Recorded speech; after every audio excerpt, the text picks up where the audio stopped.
Hi friends, ഞാൻ Anilkumar. Life is PSC കോച്ചിങ്ങിൻ്റെ പുതിയൊരു എപ്പിസോഡിലേക്ക് ഏവർക്കും സ്വാഗതം. യൂണിവേഴ്സിറ്റി അസിസ്റ്റൻ്റ് എക്സാമിന് വേണ്ടി വിഷയാടിസ്ഥാനത്തിൽ തയ്യാറാക്കുന്ന ക്ലാസ്സുകളുടെ പാർട്ട് 11 ആണ് ഇന്നത്തെ എപ്പിസോഡിൽ ഉൾപ്പെടുത്തിയിരിക്കുന്നത്. ഇന്നത്തെ ക്ലാസ്സിൽ നമ്മൾ ഇന്ത്യൻ രാഷ്ട്രപതിയെക്കുറിച്ചാണ് ചർച്ച ചെയ്യുന്നത്. 3 പാർട്ടുകളായിട്ട് ഈ ക്ലാസ് പൂർത്തിയാക്കാനാകുമെന്നാണ് ഞാൻ വിശ്വസിക്കുന്നത്.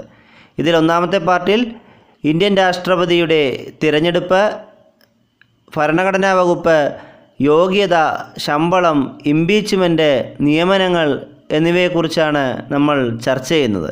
ഇതിൻ്റെ പാർട്ട് 2വിൽ നമ്മൾ ഇന്ത്യൻ രാഷ്ട്രപതിയുടെ അധികാരങ്ങൾ, വീറ്റോ അധികാരങ്ങൾ, നിയമനങ്ങൾ, ഔദ്യോഗിക വസതികൾ, നാമനിർദ്ദേശം, രാഷ്ട്രപതി ഭരണം എന്നിവയെക്കുറിച്ച് ചർച്ച ചെയ്യും. പാർട്ട് 3യിൽ ഇന്ത്യയിലെ രാഷ്ട്രപതിമാരെക്കുറിച്ചും ചർച്ച ചെയ്യും. ഈ സീരീസിലെ പാർട്ട് 10 വീഡിയോ മുകളിലെ ഐ ബട്ടൺ ക്ലിക്ക് ചെയ്ത് നിങ്ങൾക്ക് കാണാവുന്നതാണ്. നമുക്ക് ക്ലാസ്സിലേക്ക് കടക്കാം.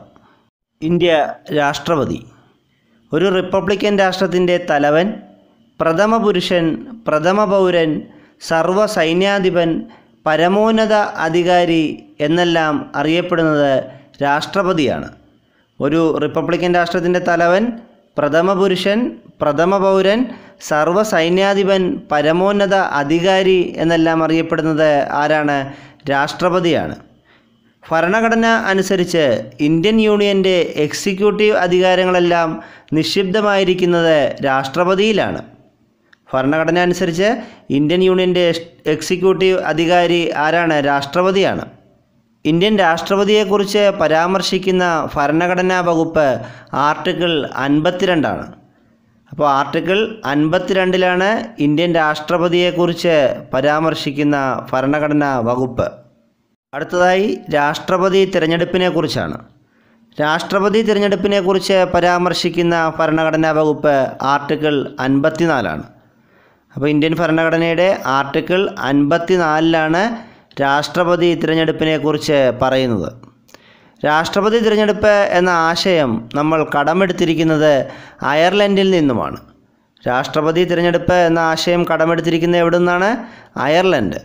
പാർലമെൻറ്റിലെയും സംസ്ഥാന നിയമസഭകളിലെയും തിരഞ്ഞെടുക്കപ്പെട്ട അംഗങ്ങൾ ഉൾക്കൊള്ളുന്ന ഒരു ഇലക്ടറൽ കോളേജാണ് പ്രാതിനിധ്യ വോട്ടവകാശ പ്രകാരം ഇന്ത്യൻ രാഷ്ട്രപതിയെ തിരഞ്ഞെടുക്കുന്നത്.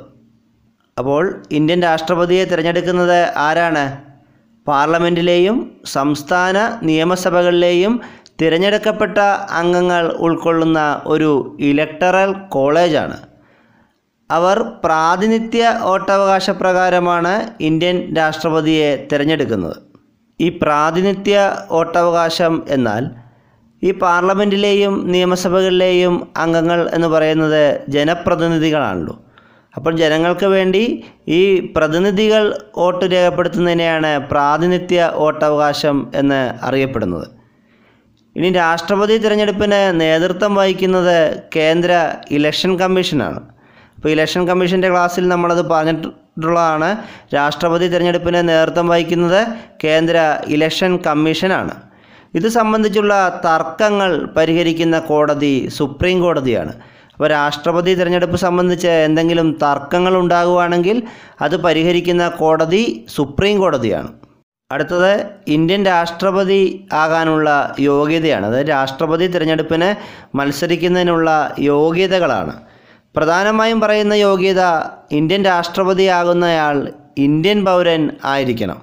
അപ്പോൾ നമ്മുടെ രാഷ്ട്രപതി ആകണമെങ്കിൽ ആദ്യമായി അദ്ദേഹം ഒരു ഇന്ത്യൻ പൗരൻ ആയിരിക്കണം. രണ്ടാമത് പറയുന്നത്, ഇന്ത്യൻ രാഷ്ട്രപതി സ്ഥാനത്തേക്ക് മത്സരിക്കണമെങ്കിൽ 35 വയസ്സ് പൂർത്തിയായിരിക്കണം. അപ്പം 35 വയസ്സ് തികഞ്ഞ ഒരു ഇന്ത്യൻ പൗരന് മാത്രമേ ഇന്ത്യൻ രാഷ്ട്രപതി സ്ഥാനത്തേക്ക് മത്സരിക്കാൻ സാധിക്കുകയുള്ളൂ. മൂന്നാമത്തെ യോഗ്യത എന്ന് പറയുന്നത് ലോക്സഭയിലേക്ക് തിരഞ്ഞെടുക്കുന്നതിനുള്ള യോഗ്യത ഉള്ള ആളായിരിക്കണം. ഇപ്പോൾ ലോക്സഭാ തിരഞ്ഞെടുപ്പിൽ മത്സരിക്കുന്നതിന് എന്തൊക്കെയാണ് യോഗ്യത?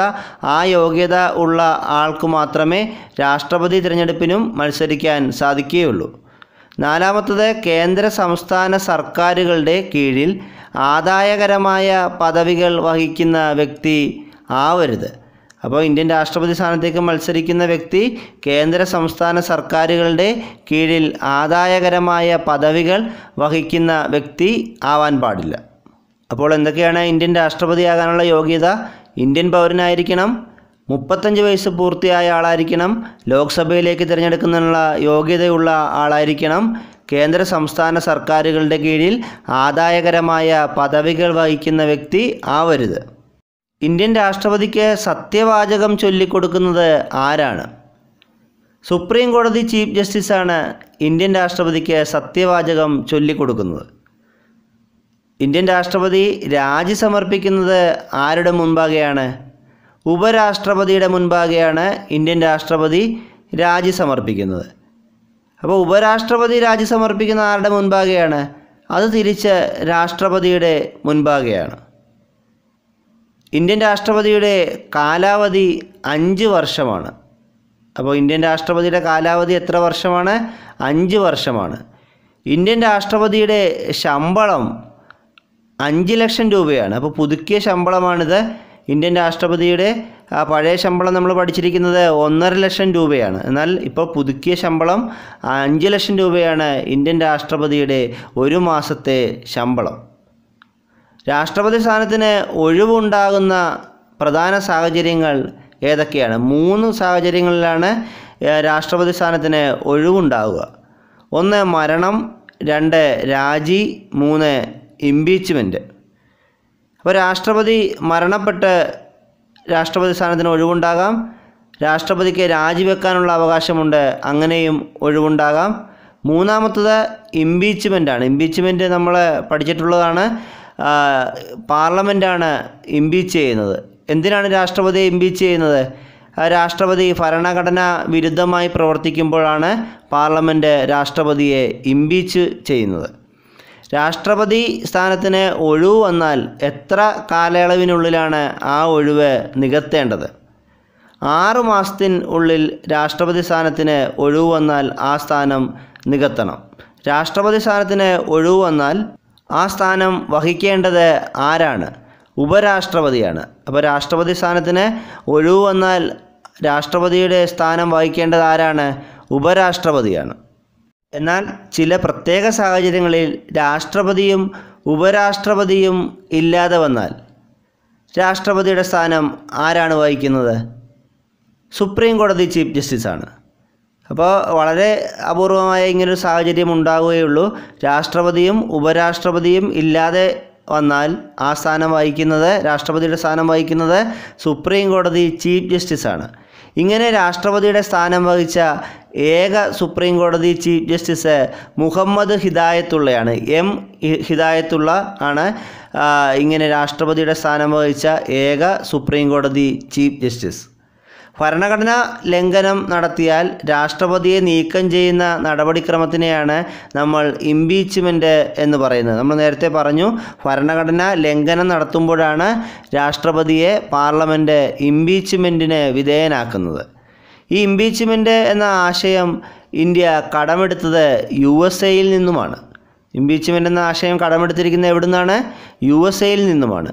ഇംപീച്ച്മെൻറ്റിനെ കുറിച്ച് പരാമർശിക്കുന്ന ഇന്ത്യൻ ഭരണഘടനയുടെ വകുപ്പ് ആർട്ടിക്കിൾ 61 ഇംപീച്ച്മെൻറ്റിനെ കുറിച്ച് പരാമർശിക്കുന്ന ഇന്ത്യൻ ഭരണഘടന അനുച്ഛേദം ഏതാണ്? ആർട്ടിക്കിൾ 61. അപ്പോൾ രാഷ്ട്രപതിയെ ഇംപീച്ച്മെൻറ്റ് വിധേയനാക്കുന്നത് പാർലമെൻറ്റാണെന്ന് നമ്മൾ നേരത്തെ പറഞ്ഞതാണ്. അപ്പോൾ ഇംപീച്ച്മെൻറ്റ് പ്രമേയം അവതരിപ്പിക്കേണ്ടത് എവിടെയാണ്? പാർലമെൻറ്റിലാണ്, അല്ലേ? അപ്പോൾ പാർലമെൻറ്റിൽ ഇംപീച്ച്മെൻറ്റ് പ്രമേയം അവതരിപ്പിക്കാൻ പാർലമെൻറ്റിലെ ആകെ അംഗങ്ങളുടെ 4/1 അംഗങ്ങളുടെ പിന്തുണ ആവശ്യമായുണ്ട്. അപ്പോൾ ഇംപീച്ച്മെൻറ്റ് പ്രമേയം പാർലമെൻറ്റിൽ കൊണ്ടുവരണമെങ്കിൽ ആകെ അംഗങ്ങളുടെ 4/1 അംഗങ്ങൾ പിന്തുണയ്ക്കണം. എന്നാൽ ഇത് പാസ്സാക്കണമെങ്കിൽ ആകെ അംഗങ്ങളുടെ 3/1 അംഗങ്ങളുടെ പിന്തുണയും ആവശ്യമുണ്ട്. എന്നാൽ നാളിതുവരെ ഒരു ഇന്ത്യൻ രാഷ്ട്രപതിയെയും ഇംപീച്ച്മെൻറ്റിന് വിധേയനാക്കിയിട്ടില്ല. അപ്പോൾ ഒരു ഇന്ത്യൻ രാഷ്ട്രപതിയെയും നാളിതുവരെ ഇംപീച്ച്മെൻറ്റിന് വിധേയനാക്കിയിട്ടില്ല. ഇന്ത്യൻ രാഷ്ട്രപതി നടത്തുന്ന പ്രധാന നിയമനങ്ങൾ ആരെയൊക്കെയാണ് ഇന്ത്യൻ രാഷ്ട്രപതി നിയമിക്കുന്ന പ്രധാന വ്യക്തികളെന്ന് നമുക്ക് നോക്കാം. പ്രധാനമന്ത്രി, കേന്ദ്ര മന്ത്രിമാർ, ഗവർണർമാർ, ധനകാര്യ കമ്മീഷണർമാർ, കേന്ദ്ര ഇലക്ഷൻ കമ്മീഷണർമാർ, UPSC ചെയർമാനും അംഗങ്ങളും, സെൻട്രൽ വിജിലൻസ് കമ്മീഷണർമാർ, attorney general, comptroller and auditor general, Indian ambassador, high കമ്മീഷണർമാർ, സുപ്രീം കോടതിയിലെയും ഹൈക്കോടതികളിലെയും ചീഫ് ജസ്റ്റിസും ജഡ്ജിമാരും, കര, നാവിക, വ്യോമസേന മേധാവികൾ എന്നിവരെയെല്ലാം നിയമിക്കുന്നത് രാഷ്ട്രപതിയാണ്. ഒന്നുകൂടെ നോക്കാം. പ്രധാനമന്ത്രി, കേന്ദ്രമന്ത്രിമാർ, ഗവർണർമാർ, ധനകാര്യ കമ്മീഷണർമാർ, കേന്ദ്ര ഇലക്ഷൻ കമ്മീഷണർമാർ, UPSC ചെയർമാനും അംഗങ്ങളും, സെൻട്രൽ വിജിലൻസ് കമ്മീഷണർമാർ, attorney general, comptroller and auditor general, Indian ambassador, high കമ്മീഷണർമാർ, സുപ്രീം കോടതിയിലെയും ഹൈക്കോടതികളിലെയും ചീഫ് ജസ്റ്റിസും ജഡ്ജിമാരും, കര, നാവിക, വ്യോമസേന മേധാവികൾ എന്നിവരെയെല്ലാം നിയമിക്കുന്നത് ഇന്ത്യൻ രാഷ്ട്രപതിയാണ്. ഇന്ത്യൻ രാഷ്ട്രപതിയെക്കുറിച്ചുള്ള ക്ലാസ് ഇവിടെ അവസാനിക്കുന്നില്ല. അടുത്ത എപ്പിസോഡിൽ ഇന്ത്യൻ രാഷ്ട്രപതിയുടെ അധികാരങ്ങൾ, വീറ്റോ അധികാരങ്ങൾ, ഔദ്യോഗിക വസതികൾ, നാമനിർദ്ദേശം ചെയ്യുന്ന വ്യക്തികൾ, രാഷ്ട്രപതി ഭരണം എന്നിവ ഉൾപ്പെടുത്തുന്നതായിരിക്കും. അപ്പോൾ അടുത്ത വീഡിയോയിൽ കാണാം. എൻ്റെ ക്ലാസ്സുകൾ ഇഷ്ടമാകുന്നുവെങ്കിൽ ചാനൽ സബ്സ്ക്രൈബ് ചെയ്യൂ, ഷെയർ ചെയ്യൂ. Thank you.